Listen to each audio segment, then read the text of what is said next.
I never thought I'd stand at my mother's front door, holding a birthday cake, only to be told I wasn't welcome at my own father's birthday. Something inside me went silent, like someone had turned off all the sound in my head. It wasn't that I was unfamiliar with my mother's coldness. It was that I hadn't expected her to say it out loud, in front of my family, with a smug little smile like she'd just won some quiet, bitter game of chess.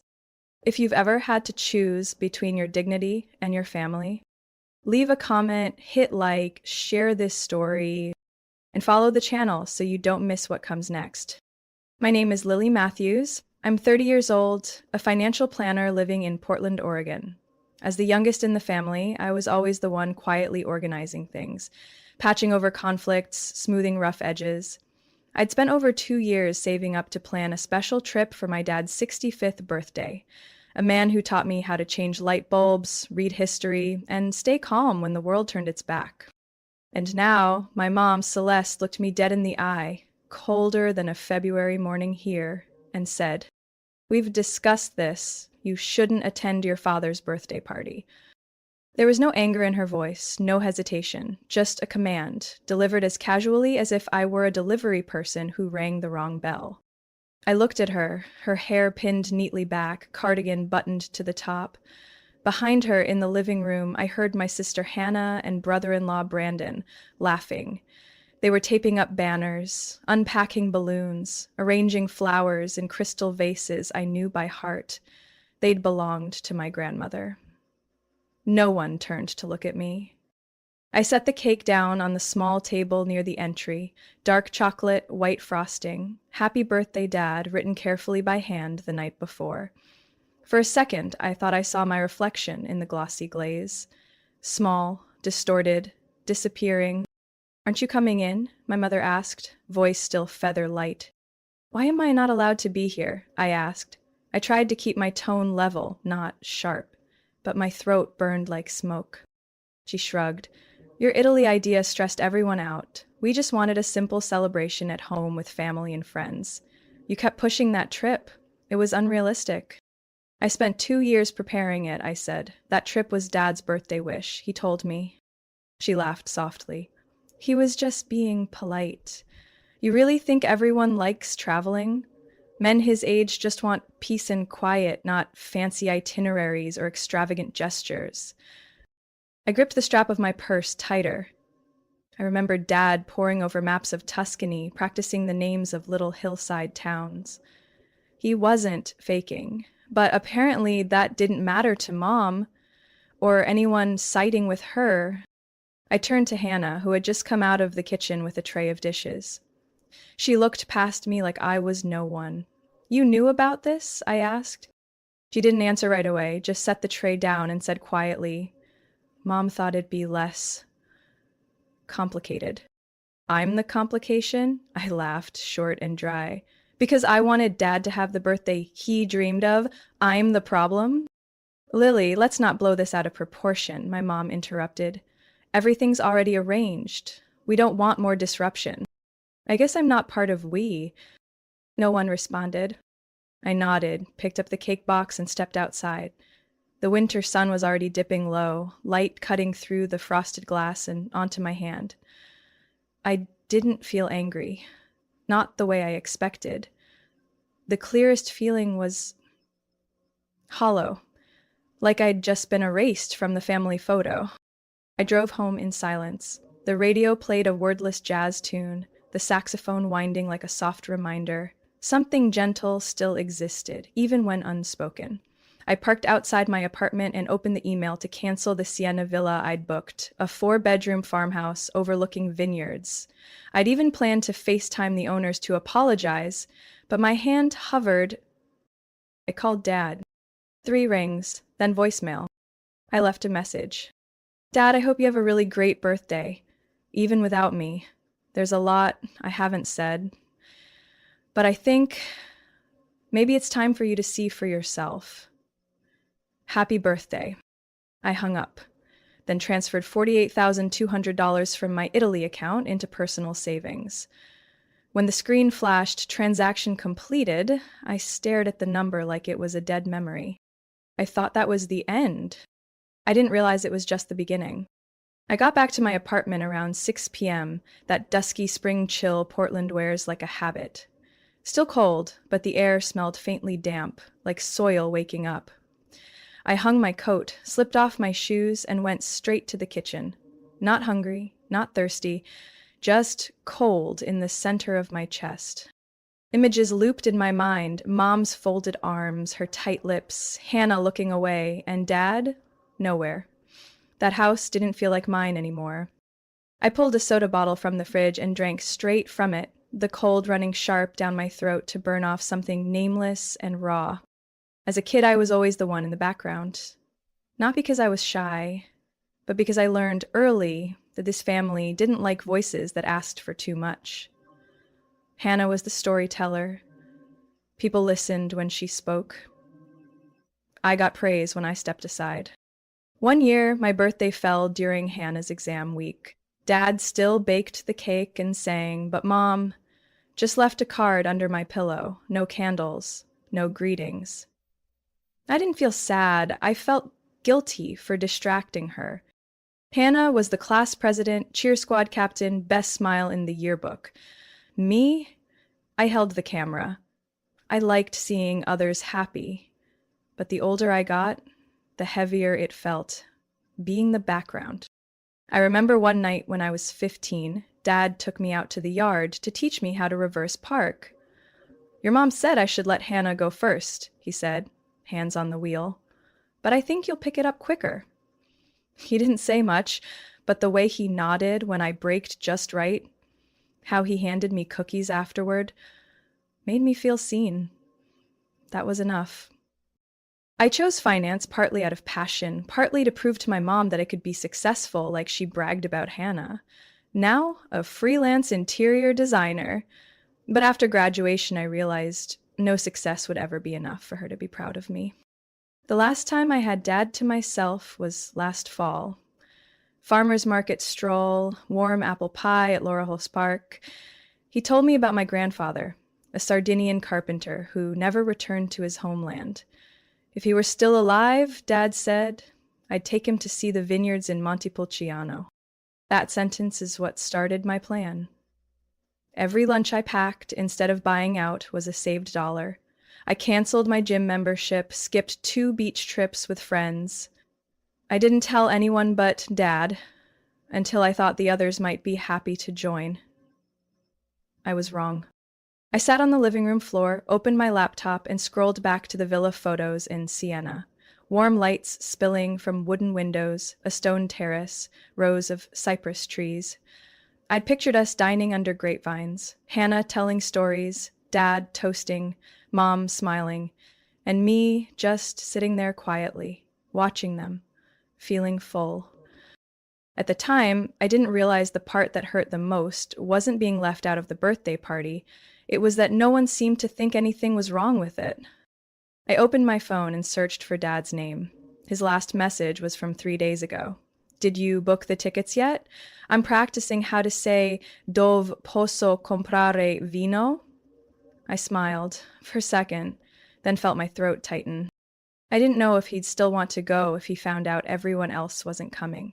If he knew Mom had told me, your dad's birthday doesn't need you. If he knew I had just canceled everything just to keep myself from being trampled one more time. I looked out the window. Portland's sky was pale and gray, a few drops of rain beginning to tap against the balcony railing. I turned on the warm lamp in the living room, wrapped a blanket around my shoulders, and sat still. Should I tell Dad? Or stay silent, let him enjoy that cozy birthday illusion that had been so carefully staged? I hadn't decided. But I knew this. No one should walk through what I just did without at least asking a question. And maybe the answer was in the voice of the one person who hadn't shown up yet. I had to hear it directly, not filtered through anyone else, not through Mom, not through Hannah. I would call Dad. I called him at 8 a.m. the next morning while the fog still clung to the pine branches outside the balcony. He picked up after 2 rings. Lily? His voice was calm, steady, the same tone he used every Saturday morning. Is something wrong? Just wanted to check in, I said, keeping my tone light. Do you have a few minutes? I heard a wooden chair creak. Just made some coffee. What's going on? The Italy trip. I hesitated. Are you still excited about it? He chuckled. Excited? I've been practicing how to say Dove il bagno and I still sound like I'm from Nebraska. Of course I'm excited. Why do you ask? I pressed my lips together. It's nothing, just it seems like the rest of the family doesn't think it's necessary. The silence on his end lasted longer than I expected. I pictured him sitting at the small kitchen table by the window, holding his ceramic mug, the light from the backyard casting across the bridge of his nose. Did someone say something to you? He asked, slowly. I swallowed. It's more like I feel like I'm making everyone uncomfortable. Lily, he said, I'm incredibly grateful you thought of this trip. Not every dad has a daughter who's willing to give up time, money, and energy just to make her father happy. I've been looking forward to it every single day. A breath left my chest, soft and shaky. Then I'll keep going with it. You don't have to carry this on your own, you know, he added. If you need help, I'm here. I know, I said, eyes stinging. I just wanted to make sure you actually wanted to go, not just to be polite. No one studies Italian for 2 months just to be polite, he said with a hint of sarcasm. Thanks for calling. I'll start packing my suitcase today. When the call ended, I stared at the dimming phone screen. Relief settled in, but in a way that felt cold, like something was still moving beneath the surface that I hadn't uncovered yet. I turned back to my desk and reopened the folder labeled Dad 65 Italy. Inside were dozens of files, detailed itineraries, photos of the villa in Arezzo, a list of wine tours in Umbria, and contracts from the travel company I'd put a deposit with. I'd researched, compared, and double-checked every part myself. I had never gone to this much effort for anyone other than me. Every confirmation email, every Tuscany map pinned to my wall was a quiet message to the father I believed deserved a gift that matched who he'd been to me. I used to picture the whole family enjoying that trip together, not perfect, but unforgettable. I'd imagined dinners on the terrace, wine being poured, Hannah laughing louder than the soft background music. I even planned to gift Mama a set of Italian silk handkerchiefs embroidered with her name, as some kind of bridge, if not a spoken apology. But maybe they'd never seen me as part of the shared picture. I was the one behind the camera, the one making plans, footing bills, not the one who got a seat at the table. I opened an old message from Hannah. Hope you understand, this is for Dad. No one wants drama. No one asked if I was okay. No one messaged after I walked out of Mom's house yesterday. I was the daughter who planned the whole trip, and the only one uninvited to the celebration. I shut my laptop and walked to the window. Outside looked the same, wet sidewalks, my neighbor's bike leaning under the cherry tree. I caught my reflection in the glass. Hair tied messily, faded turtleneck sweater, tired eyes. I looked like someone who hadn't rested in weeks. I opened the door and stepped onto the balcony. The scent of wet wood drifted up, laced with the soft sharpness of rain. One question repeated in my head. If Dad truly wanted to go, what exactly were the others so afraid of? I had tried not to think about it, but one truth wouldn't stay buried. Mom never liked how close I was to Dad. She didn't say it, but her eyes always hardened when he mentioned me with pride.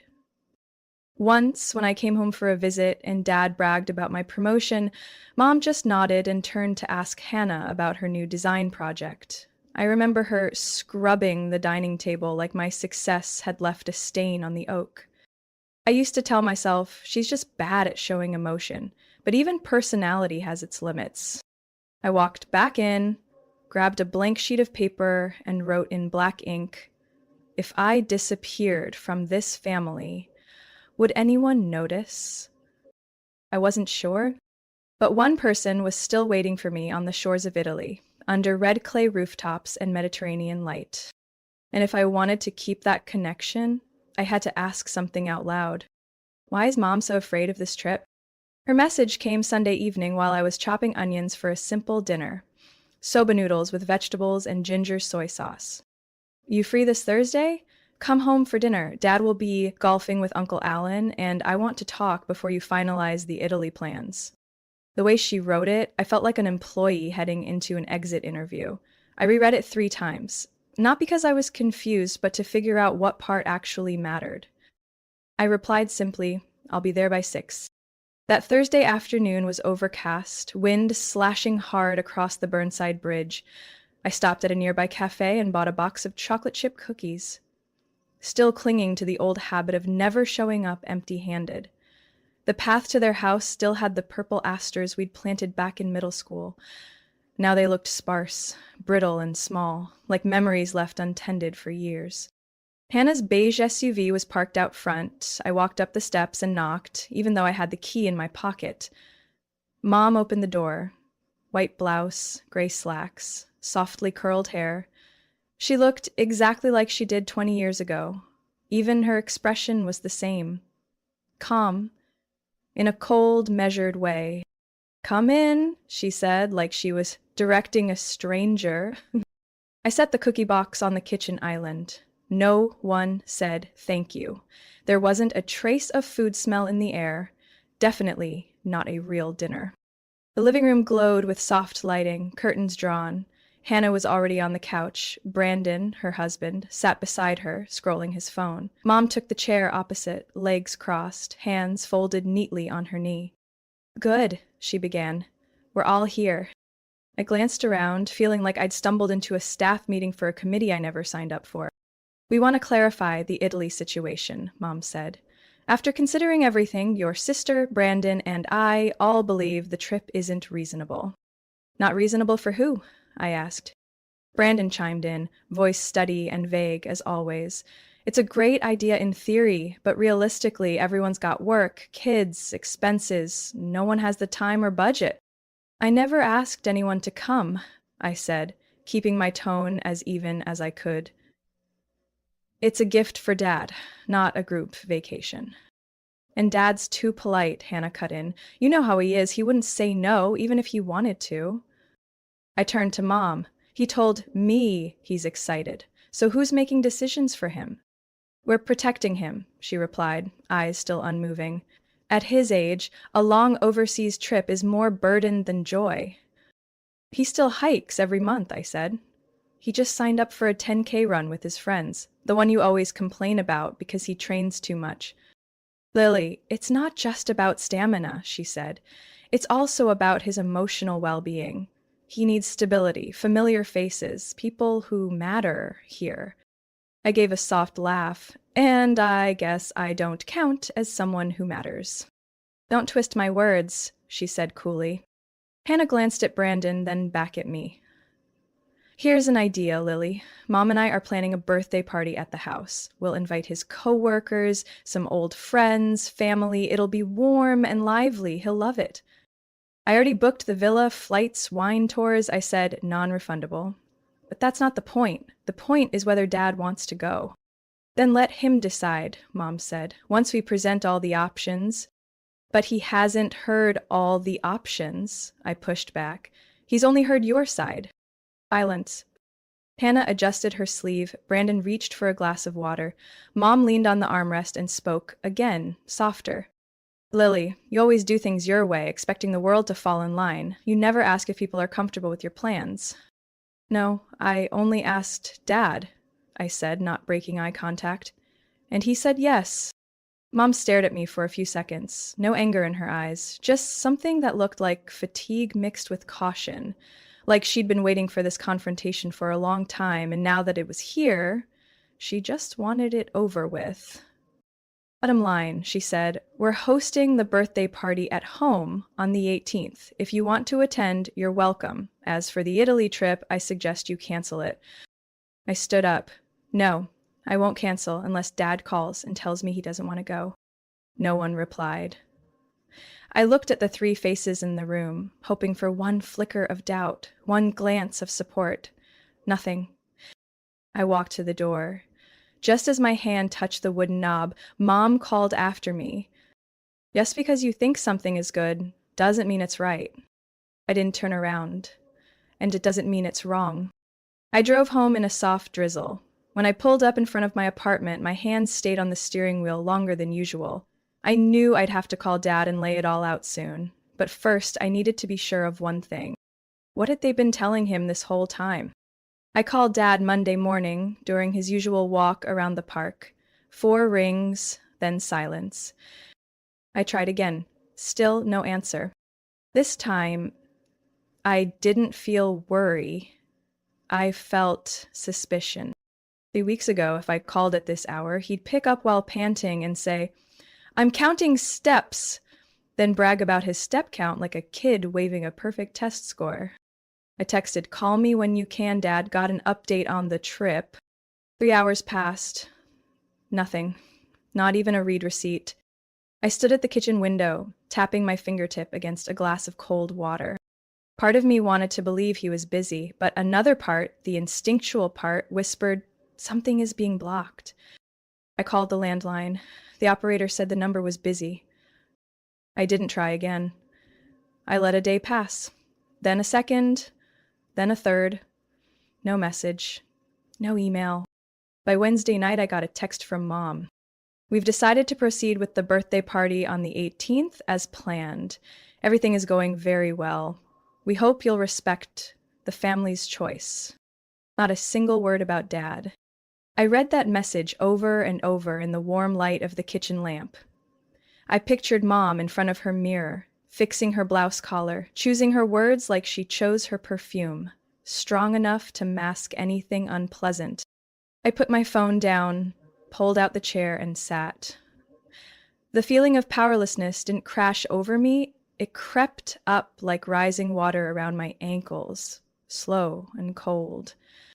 I reopened every document related to the trip. The villa invoice, airline tickets, confirmation from the travel company. I read each line like it was evidence in a case where I was the plaintiff. And then I did 3 things. First, I canceled the villa booking. Second, I called the travel agency and asked them to cancel the tours and flights. Third, I transferred the entire $48,200 into my personal savings account. No one knew I did it. No announcements, no declarations. I just didn't want to keep chasing something that others were quietly tearing down. The next morning, I left Dad a voicemail. "Dad, I'm not sure what's going on, but I just canceled the entire Italy trip. Not because I wanted to, but because it feels like you're being held back.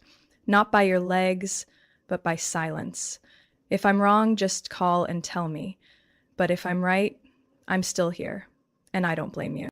I set the phone down on the table. Outside, the rain started to fall.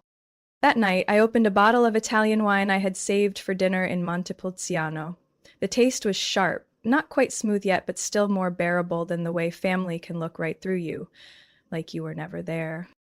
Jennifer, my best friend from college, texted me, "Are you free tonight? I've got pizza and a bottle of Cabernet." Replied, "The door's unlocked." An hour later, she walked in with a paper bag clinking against her leg.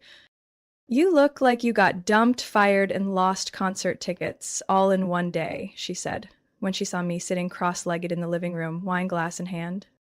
"I just pulled myself out of an entire family," I said, my voice as dry as my throat. "And I'm guessing they still have no idea they're wrong?" I didn't answer. Jennifer set down the bag, pulled me to my feet, and dragged me out to the balcony. The breeze was cool, the air damp, city noise humming beneath everything. She leaned her shoulder into mine. "You ever think," she said, "maybe that trip, you should have kept it for yourself?" I turned to her. "What do you mean?" "I mean, if you've spent 2 years planning it out of love, then why not make it a gift for the person who gave all that love?" I paused. The idea sounded foreign, almost selfish, but dangerously reasonable. "I wouldn't book it exactly the same," I said quietly. "Of course not. Who travels solo and still books a 4-bedroom villa?" Jennifer laughed. I laughed, too, for the first time in days. It didn't last long, but it was enough to crack the shell wrapped around my chest all week. I didn't know yet if I'd really dare turn that dream into a solo trip, But as night settled, I found myself reopening the Tuscany map. I searched for places where company wasn't required to feel fulfilled. And then my phone buzzed. A message from the landline at my parents' house. Just 3 words. Call Dad back. My fingers hovered over the screen, my heartbeat skipping a half beat. Some explanations can't be held off any longer. I called the moment I read it. My hand holding the phone trembled, not from fear, but because something had cracked open in the silence of the past week.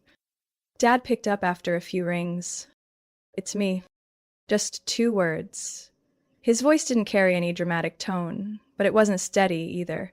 Something hollow had replaced the calm. It's me, I replied. Are you okay? I'm at Uncle Frank's. Came out here for a few days of quiet. I sat on the edge of the bed. Did something happen? A long breath. Not a sigh, just the sound of a knot slowly loosening. Last week, I found the brochure you printed about that cooking class in Siena. It was in your mom's drawer. I said nothing. My heart didn't race, but every part of me listened. I asked her about it, and she changed the subject. Then I checked her phone, checked the emails. Things didn't add up. Finally, I called the bank. His voice dropped. You didn't cancel the trip because you wanted to, did you? I closed my eyes. No, Dad. He said nothing more, but I could hear him piecing it all together, slowly and carefully, like he always did with old clocks or busted engines. I called a few times, I said more softly. You didn't answer. I thought maybe you changed your mind. I never got any of them. His voice cracked. I thought you didn't want to come to my birthday. I thought you were pulling away, and I felt devastated. I bit my lip. I never chose that. There was a sound of a chair scraping. Maybe he sat down, or maybe he just needed something to hold on to. Hannah told me, he went on. She overheard your mom on the phone with what sounded like the invitation printer. Your mom told them not to send one to you, said you declined to attend. Hannah thought it was strange and told me. A chill climbed up my spine. Each word peeled back a layer I had never been allowed to touch. I was cut from the guest list, I said, not as a question. Not because I disagreed, but because Mom created a narrative. Dad exhaled heavily. Yes. I leaned against the wall. The late afternoon light had shifted into a dusky blue, casting long streaks on the curtains. Part of me felt sad. The other part felt bone-tired. Tired of having to prove I wasn't wrong, when no one had ever openly accused me. If you've ever been silenced for speaking truth, or blamed just for setting boundaries, leave a comment. Share this story if someone out there needs to hear it. Do you blame me? He asked after a long pause. No, I said honestly. I blame Mom. And I blame myself for letting it go on this long without asking the right questions. I didn't realize things had gone this far, he said. I thought she just didn't like the plan. I didn't think she wanted you out of it entirely. Why? I asked, even though part of me already suspected the answer. Maybe because there's something between you and Dad that Mom could never touch. He hesitated. And that made her feel left out. I remembered all those quiet mornings in the kitchen, me asking Dad about a recipe while Mom stood at the sink, silently washing dishes. Childhood photos. Dad carrying me through the forest in Olympic Peninsula. Mom never in the frame. Her little jabs. Seems like only you two speak the same language. What do we do next? I asked. Meet, he said. You, me, and if possible, Hannah. Then we decide about Italy and talk to Mom. I don't want to speak to her unless you're there, I admitted. And I don't want to speak to her unless you are. We arranged to meet at the cabin by Lake Detroit, where our family used to spend the holidays, a place with fewer phone rings and no kitchen calendars. We would sit facing each other with the lake light between us, and no one could delete messages or block the way to the table. The call ended. I set the phone down. No music, no more wine, no texting Jennifer. I sat quietly, staring at the wall. not to hide, but to brace myself. Some cracks only reveal themselves when hit by direct light. The cabin up north hadn't changed much since the last time I'd been there, nearly 8 years ago, when we camped out during Thanksgiving. The door still creaked when opened, the faded blue-striped rug still sat under the pine table in the living room, and Dad's favorite armchair still faced the big window looking out over the lake. This time, it was just the three of us. I arrived Friday afternoon. Dad was already there. Hannah came half an hour later with a paper bag of bread and a bottle of pomegranate juice, which she placed straight into the fridge without saying a word. Nobody offered to cook. We just made tea, split a few cookies from an old tin, and sat down at the dining table, where the pendant light made a small, warm circle in the wood-heavy kitchen. Dad began. "We need to talk. We all know why." Hannah glanced at me, then looked down at her tea, hands wrapped tightly around the cup as if holding on to the warmth. I didn't blame her, at least not directly. She never pushed me out, but she also never stopped it from happening. "I want to know," I said, keeping my voice steady, "what Mom told everyone. About the trip. About me. About me not coming to Dad's birthday." Hannah exhaled. She said, "You wanted to pull away. That you didn't want to blend in with the family vibe. That you didn't like others being involved in your plans." I never said that. I met her eyes. Not once. "I know," she nodded softly. "But when Mom repeated it enough times, I started to believe it. Or at least stopped questioning it." I looked at Dad. "She lied to you too." He nodded, his fingers turning his now loose wedding ring. "I thought your silence meant you wanted to skip the party. I felt abandoned, but in truth, you never got the chance to speak." A longer silence fell over the room. I didn't know when truth became something that had to take the long way round just to reach the people who needed to hear it, and I wondered, if I hadn't come all the way out here, would Dad have ever found out? "So now what?" Hannah asked. "It's all out now, but what do we do with it?" Didn't answer right away. That question wasn't mine alone. "We meet with your mom," Dad said, firmly, "not to blame her, but to confront. No one gets to rewrite reality and expect others to live by it." I nodded. "I agree, but I don't want her spin or her dodging. If she can't tell the truth, I won't keep pretending." Dad turned to Hannah. "Are you coming?" She hesitated, then nodded. "Yes. If not to defend anyone, then at least to hear it firsthand." We scheduled to meet Mom Sunday afternoon at my parents' house. She didn't protest, didn't even ask why, just replied with 3 words. "Fine. I'll wait." I arrived 10 minutes early.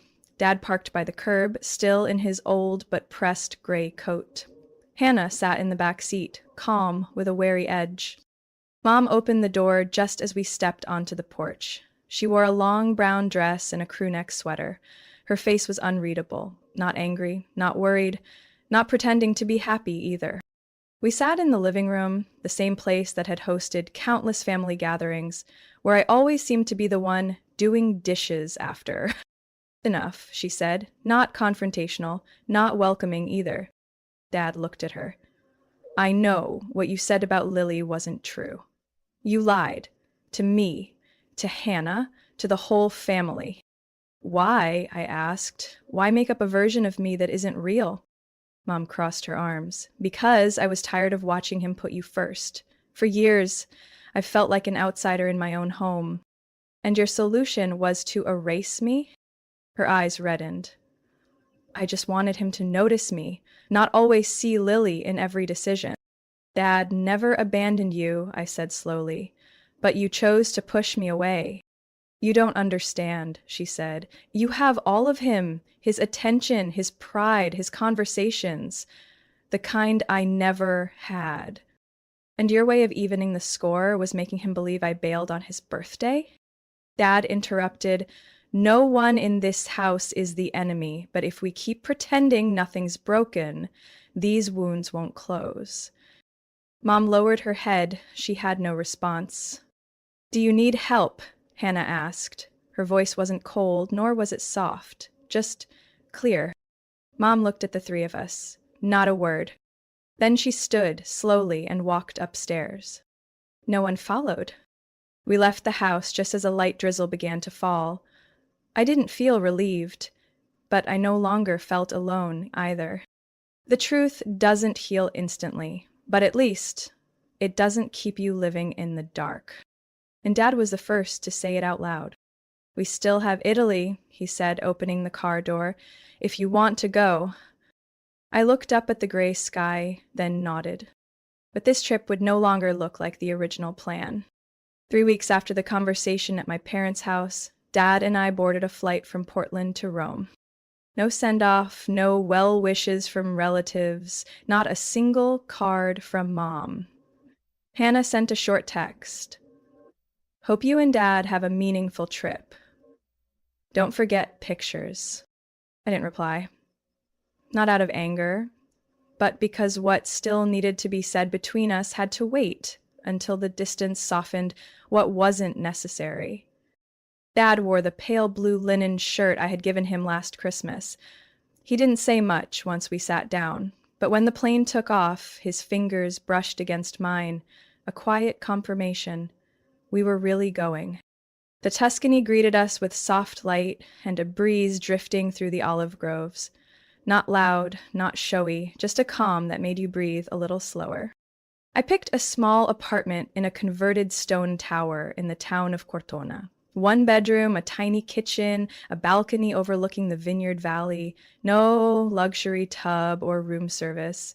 But every morning, church bells chimed, and our host, Elvira, spoke English with a velvet, soft Italian accent. Dad loved it right away.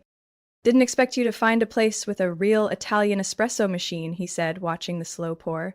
I could live here for months without a single complaint. I smiled. Let's call this our summer headquarters. We started with simple things, browsing farmers markets, having breakfast in the town square, sipping coffee at small, white-painted iron tables.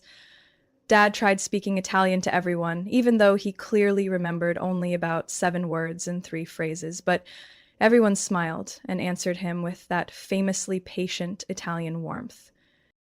On day 3, we visited the village of Santa Fiora, where Dad's grandfather once lived. The bus had only 2 routes a day, and the road curved endlessly, but when we stepped off the last stone stair into the village, I felt something slow down inside me. Not time, just my guard. Part of me had worried the trip would disappoint if it didn't hit right, but when I saw Dad stop beneath an old Via della Fonte sign, eyes lighting up like he was rereading the first chapter of a long-forgotten book, I understood. We found the church where his grandfather had been baptized, then the little library that kept the old birth records. An older woman with silver hair pinned up pointed at a faded, handwritten line, Giorgio Vasari, born 1923. Dad rested his hand on the glass, silent, but I saw him blink faster than usual. That evening we had dinner with a local family, distant cousins from the Vasari side I had found through a Facebook group months earlier. They welcomed us with homemade wine, fresh peachy pasta, and an old album with a black and white photo of 2 boys standing in front of an olive tree. That's Grandpa and his youngest brother, Dad whispered, fingertips barely grazing the photo, like he might blur it.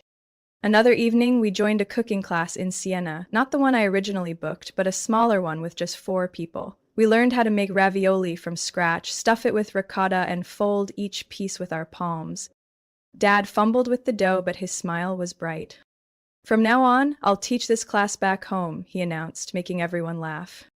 On the ride back, we didn't speak much, but in the quiet I heard the easy exhales, not from fatigue, but from finally being ourselves, unadjusted, unproven, and I realized this wasn't the trip I'd planned. It was something new, smaller, quieter, but more real.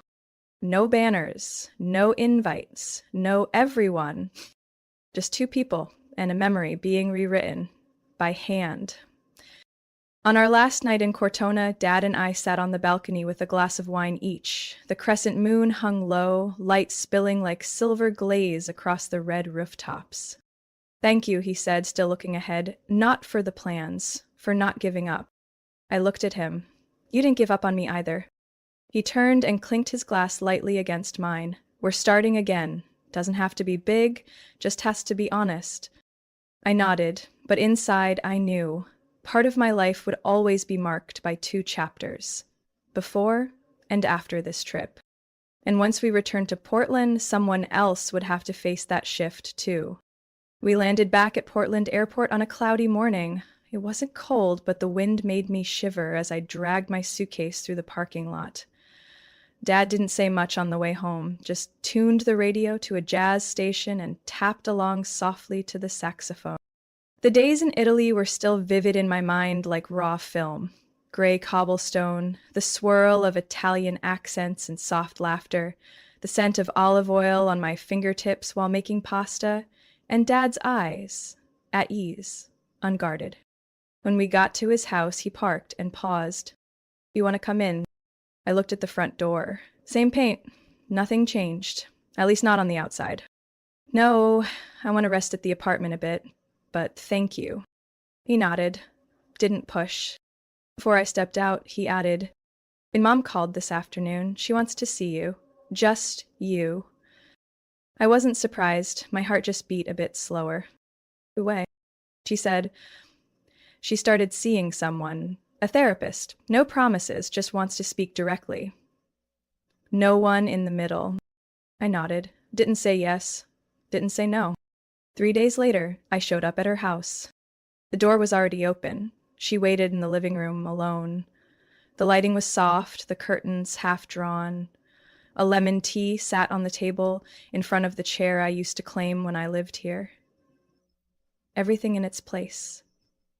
Tidy, a bit too controlled. I sat down. Didn't touch the tea. "How are you?" she asked, tone steady. "I'm fine." She nodded, eyes lowered to her lap. "Your dad told me a little about the trip." "Then I guess you know it happened," I said. "Not the way you wanted." She pressed her lips together. "Yes, and maybe that's actually right." I didn't respond. Mom was never the kind of person to say the word wrong. But she didn't dodge it. "Since you were little," she began, "I've always felt like an outsider between you and your dad. No matter how hard I tried, I felt left out." "I never tried to push you out," I said. "But I also couldn't stop being myself just to make you feel enough." She nodded. "I understand that more now. But when I was caught in the cycle, I kept thinking that if I wasn't at the center, I was losing control. And I hated that feeling." "Control wasn't what your daughter wanted from you," I replied. "All I ever needed was for you not to destroy the things I spent years trying to build." After a pause, she said, "I was wrong. The lying, the stories, cutting you out of the party. There's no excuse." I stayed quiet, not because I expected an apology, but because I needed to hear her name, what no one else in the family had ever dared say. My therapist says, if I want to heal, I have to stop controlling everything. I have to give people space to exist without orbiting around me. I gave a soft laugh. "That idea must have made you feel suffocated." She laughed, too. Tired, but honest. "But I'll try." We sat there for a long time. No one looked at the clock. I didn't touch the tea. But I didn't leave either. Dad's 66th birthday came 2 weeks later. No big party. Just a quiet dinner at a small Italian restaurant opened 10 years ago by a couple from Florence. A round table for 6, me, Dad, Hannah, Brandon, Mom, and Rebecca, Tyler's ex-wife who had stayed in touch after the divorce.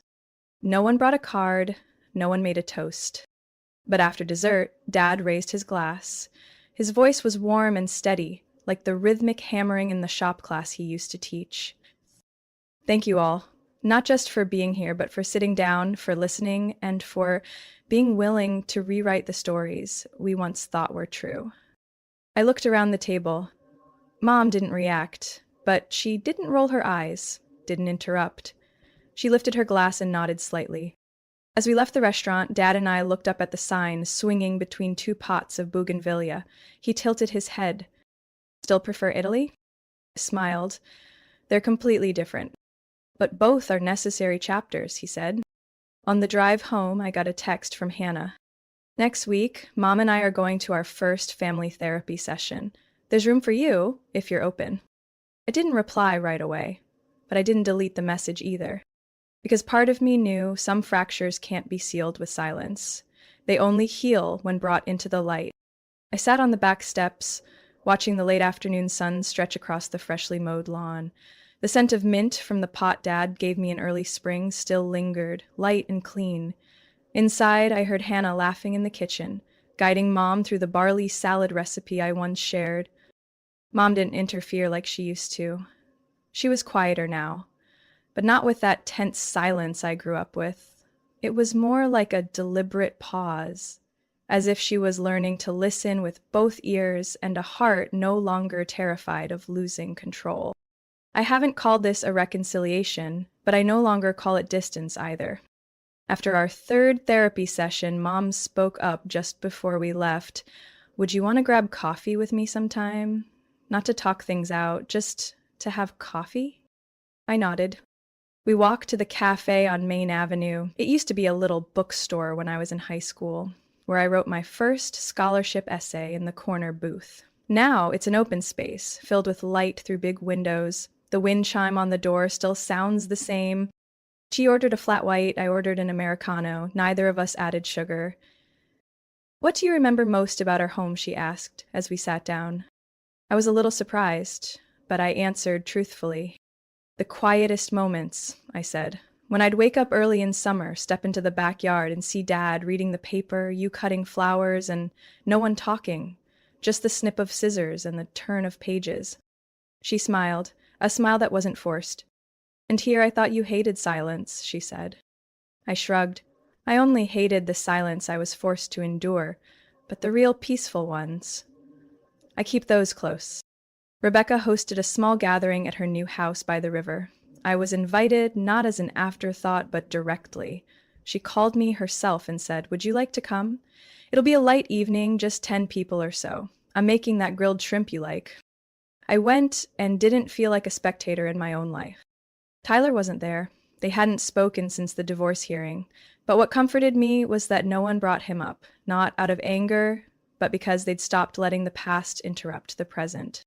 At the end of the night, Dad joined me in the yard. He watched the kids tossing a ball by the water and said, "You're doing better, aren't you?" I nodded. Better, in the sense that I don't need anyone else to confirm it. He touched my shoulder gently. I didn't say another word. But I knew he understood. Summer passed like a breeze off the lake. No climax, no grand finale. I still live in my small apartment in the Pearl District, still teach creative writing on Monday nights, still get coffee at the same cafe every Sunday morning. But there's something different in the way I breathe.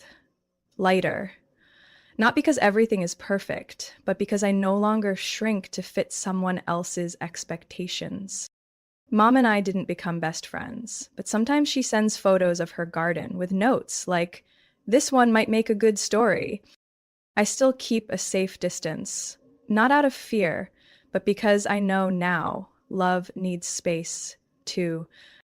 I don't know where you're listening from, in the car, before bed, or on a day when you needed a story to remind you to keep going. And let me know where you're tuning in from. And if you'd like to hear more stories like this, ones that feel real, don't forget to follow the channel. The next one might be exactly what you need. Lily's story is a gentle but powerful reminder that healing doesn't come from a dramatic turning point, but from quiet, deliberate choices made every day. In a family shaped by pain, she didn't try to change others, she changed how she showed up. By setting boundaries, holding onto her values, and letting the past stay in the past, Lily didn't just reclaim herself, she created a space where love could be rebuilt through truth.